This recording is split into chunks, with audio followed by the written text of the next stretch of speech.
de novo, começando mais um Conversas do Campo, hoje com o professor Adriano Arrueda da UFSM. Ele que vai falar para a gente de tecnologia de aplicação, pH de cauda, fertilizante foliar e muito mais. Então, roda a vinheta, bora conversar!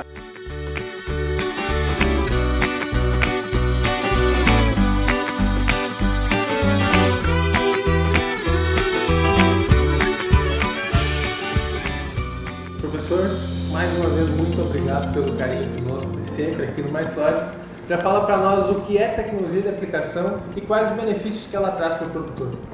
Então, muito obrigado pelo convite, por estar aqui no Conversas do Campo. Acho que é um programa muito legal que tem levado informação diretamente ao produtor.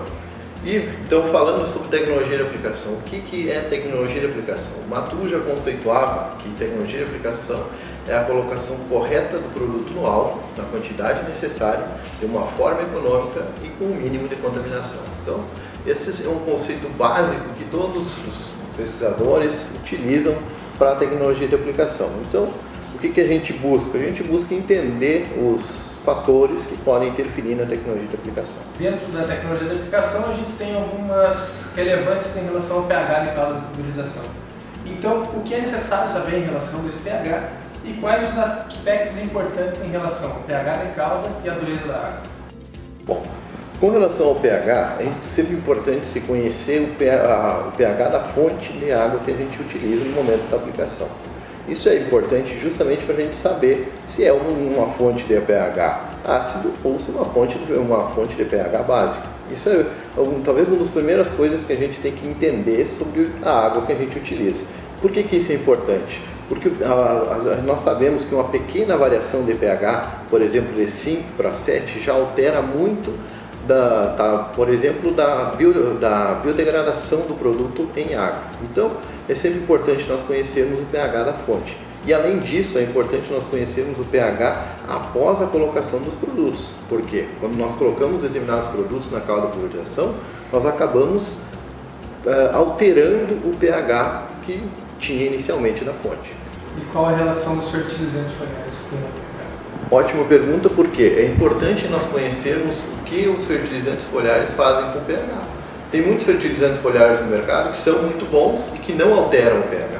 Mas, por outro lado, nós sabemos que tem alguns fertilizantes foliares que causam uma alteração do pH e, consequentemente, podem causar perdas da eficiência do produto principal. Então, por exemplo, nós sabemos que para inseticidas e herbicidas, normalmente se trabalha com pH mais ácido.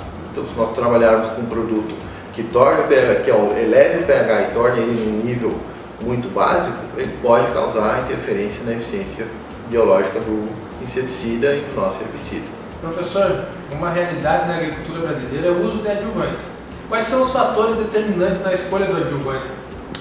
Bom, eu considero que 3 fatores são importantíssimos no momento que a gente vai escolher se vai usar adjuvante e qual adjuvante vai utilizar. O primeiro deles, a planta, a espécie vegetal que nós estamos trabalhando. Estamos trabalhando com soja, estamos trabalhando com arroz, estamos trabalhando com milho. Isso tudo vai interferir e definir qual é o adjuvante que eu devo escolher.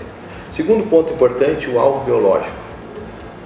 Por exemplo, se eu vou controlar um inseto, eu preciso de um adjuvante que tenha determinadas características. Se o controle é de uma planta daninha, as necessidades e características são outras. Então a gente tem que levar em consideração o que a gente quer controlar. E o terceiro fator importante é a forma de aplicação. Como nós vamos fazer essa aplicação?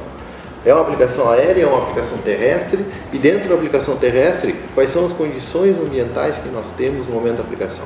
Por exemplo, quando nós temos condições ambientais desfavoráveis, ou seja, nós temos alta temperatura e baixa umidade relativa do ar, o uso de adjuvantes é praticamente um imperativo.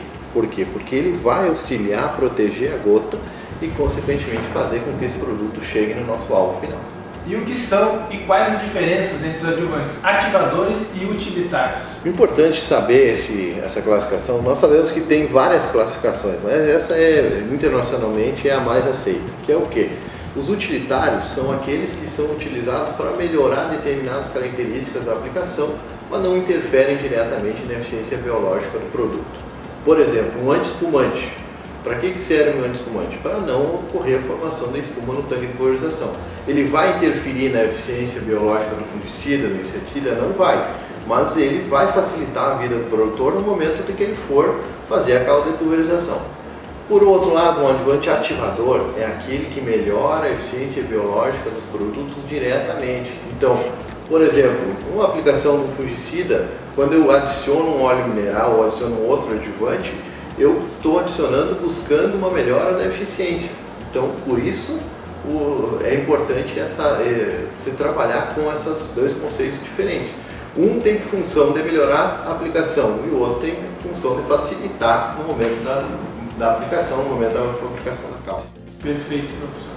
Saindo um pouquinho desse assunto de adjuvantes, fertilizantes foliares, mas uma questão que todo mundo precisa e quer saber é como está a questão de mistura de tanque perante o Ministério da Agricultura.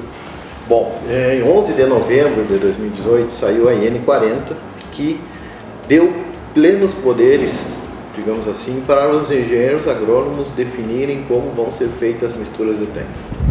Isso foi um passo importantíssimo para nós engenheiros agrônomos, mas isso também trouxe uma responsabilidade muito grande. Por quê? A partir de agora, os erros que nós cometermos no campo, nós vamos estar sujeitos a punições.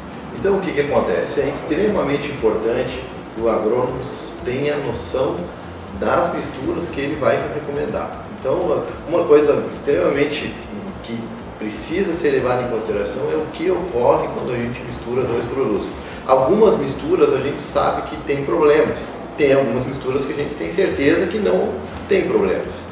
Então, no nosso laboratório a gente tem buscado isso, tem buscado trabalhar e gerar informações sobre essa mistura de produtos, porque a gente sabe que vai ser uma demanda do campo muito forte nos próximos anos. Professor, o senhor pode exemplificar alguma dessas misturas que são, vamos dizer assim, são proibidas e algumas que são que o pessoal pode fazer, que não tem problema nenhum, e o que pode melhorar em questão de segurança, questão de eficiência dos produtos na mistura de tanque, como os cuidados que a gente tem que ter, a escolha dos produtos, qual que entra primeiro, qual que entra depois. Bom, essa mistura de tanque é bem complexa, assim, de nós darmos uma fórmula de bolo. A gente não tem na agricultura nenhuma fórmula que seja digamos que resolva todos os nossos problemas. Isso é muito bom, por quê? Porque é um mercado de trabalho para nós agrônomos e uma valorização profissional grande. Mas, por outro lado, isso nos dá uma busca de sempre entender melhor como isso funciona. Então, por exemplo, a gente sabe que alguns herbicidas essenciais, eles não podem ser misturados com outros modos de ação. Então, é um problema. Tem fungicidas, por exemplo, fungicida muito utilizado na cultura do arroz. Se tu colocar um fertilizante foliar à base de boro, tu também acaba inativando o produto. Também é uma informação que a gente sabe.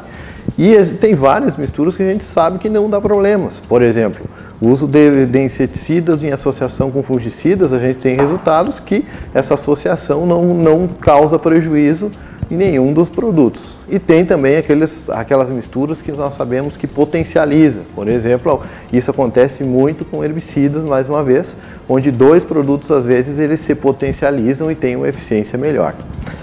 Como nós podemos entender essas misturas? Uma das coisas, a mistura química é difícil da gente quantificar, mas a incompatibilidade física ela é mais fácil.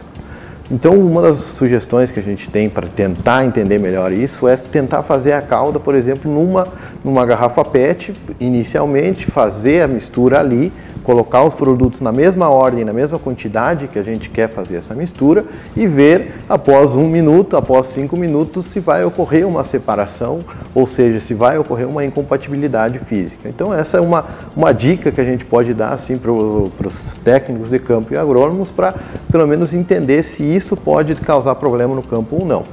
E nós sabemos que nós temos alguns adjuvantes que são condicionadores de calda. Quando esses produtos têm essa capacidade de serem condicionadores de calda, eles devem ser os primeiros a serem adicionados à calda de pulverização. Por quê? Porque eles vão criar um ambiente mais favorável na calda para que não ocorra a incompatibilidade. Então, realmente a mistura de tanque tem muitas coisas que a gente tem ainda que gerar informações para poder entender como que vamos conviver com ela nos próximos anos. Então era isso, professor Adriano. O senhor tem mais algum recado para deixar para o nosso pessoal de casa? Falar um pouquinho do mito, seu grupo de pesquisa? Então, o nosso grupo de pesquisa foi criado em 2017 e busca gerar resultados sobre tecnologia de aplicação. Então a gente tem hoje trabalhos andando desde influência do pH, influência das misturas, volume de calda, ponta de pulverização, para tentar responder essas perguntas que estão todos os dias no campo aí. Então eu convido a todos que curtam a nossa página no Instagram e qualquer informação que precisar, fica o meu e-mail também. E eu fico sediado na Universidade Federal de Santa Maria, no prédio 42, sala 3227, e a gente está à disposição. Uma das nossas funções como professor universitário é justamente dar respostas à sociedade. Então a gente está realmente aberto a qualquer questionamento, que é o que realmente fomenta as pesquisas que a gente busca fazer. Perfeito. E essa é uma das nossas ideias no programa aqui, é trazer vocês para responder o que o pessoal de casa quer saber. Professor, muito obrigado pelo carinho, pela disponibilidade que sempre tem conosco e acredito que sempre vai ter, né? Pessoal de casa, se já curtiu o vídeo, compartilhe agora, se inscreve no canal da Timac, fica ligado que vai ter muito mais conversa do campo pela frente e forte abraço e até a próxima.